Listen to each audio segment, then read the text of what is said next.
எல்லா ஊடகமும் போத சாட்டையிலிருந்தும் போயிருக்காங்க நம்ம பயலுக. போய் அங்க இருக்கக்கூடிய அந்த விர்ச்சுவல் வாரியர்ஸ் கிட்ட, அந்த அறிவார்ந்த அந்த தம்பிகள்கிட்ட, எதிர்கால இளைய தலைமுறை கிட்ட, நம்முடைய தமிழ் சமூகத்தை புரட்டி போட வந்த அந்த புரட்சியாளர்கள்ட்ட போய் மைக்கு நீட்டிருக்காங்க சாட்டையினுடைய நெறியாளர்கள். அவங்க கிட்ட போய் கேட்டிருக்காங்க, 50 தலைவர்கள்ல உங்களுக்கு யாரை பிடிக்கும்? 5 பேருமே பிடிக்கும் ப்ரோ. இல்ல 50 தலைவர்களுடைய அதுல யாராவது ஒருத்தர் உங்களுக்கு பிடிக்கும் அப்படின்னா நாங்க பாரபட்சம் பார்க்க மாட்டோம் ப்ரோ, 5 பேரையுமே எங்களுக்கு பிடிக்கும். தளபதி சொல்லிட்டாரு 5 பேரையும் பிடிக்கும். சரி, அந்த 50 பேரை சொல்லுங்க ப்ரோ.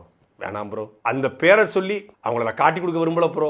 வா வா வா வா என் தங்கங்களே, எங்கடா இருந்தீங்க எவ்வளவு? நீங்க தானே தமிழ்நாட்டு சட்டசபையும் புதுச்சேரி சட்டசபையும் நிறைக்கணும். உங்களை மாதிரி ஆட்கள் சட்டசபைக்கு போனாதான் சட்டசபை கலகட்டும், சாக்கடை அரசியல் பூக்கடையா மாறும். ரொம்ப நல்லா இருக்கும். கட்சி ஆரம்பிச்சு 5 கொள்கை தலைவர்கள் வந்து சொல்லியிருந்தாங்க. அதுல உங்களுக்கு யாரை பிடிக்கும்? உங்களுக்கு பிடிச்ச தலைவர் யார்? அதுல கொள்கை தலைவரா? கொள்கை தலைவர் எல்லாருமே பிடிக்கும். யாரும் பிடிக்கும் இவங்க பிடிக்கும் அப்படிலாம் இல்லை. அதான் யார் யாருன்னு சொல்லலாமா?